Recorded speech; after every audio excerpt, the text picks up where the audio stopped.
নমস্কার, আশা করি সবাই ভালো আছেন। আমি সরজিৎ কুমার রায়। আপনারা জানেন দীর্ঘ অনেক দিন ধরে আমি ফ্রিল্যান্সিং কাজের সাথে জড়িত। তো চলুন আজকে আপনাদের একটি দারুণ জিনিস শেয়ার করতে চাই, যে কারণে ভিডিওটা মেক করা।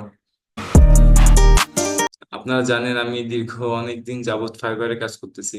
তো আজকে ফাইবার থেকে আমি লেভেল 1 এর ব্যাচ পেয়েছি। এটা শুধুমাত্র আমার জন্য একটি ব্যাচ না, কারণ এটা অর্জন করার পিছনে আমার অনেক কষ্ট করতে হয়েছে, অনেক স্কিল ডেভেলপমেন্ট করতে হয়েছে, অনেক প্রজেক্ট সম্পন্ন করা লাগেছে ফাইবার থেকে, এবং পাশাপাশি আমার বাইরের কাছ থেকে ভালো ফিডব্যাকও অর্জন করতে হয়েছে। একটি ফাইবারে লেভেল 1 হওয়ার জন্য আপনাকে প্রথমত 5টি অর্ডার কমপ্লিট করতে হবে, যেখানে আমি 17টি অর্ডার কমপ্লিট করেছি।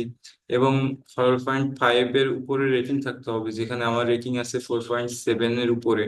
এবং পাশাপাশি $400 আর্নিং থাকতে হবে, যেটাও আমার কমপ্লিট হয়ে গেছে। সো যারা নতুন ফ্রিল্যান্সিং শুরু করছেন তাদেরকে একটা কথাই বলতে চাই: ধৈর্য ধরুন এবং নিজের স্কিল ডেভেলপমেন্ট করুন। আশা করি এখান থেকে ভালো কিছু করা সম্ভব। সো সবাইকে অনেক বেশি ধন্যবাদ সাথে থাকার জন্য।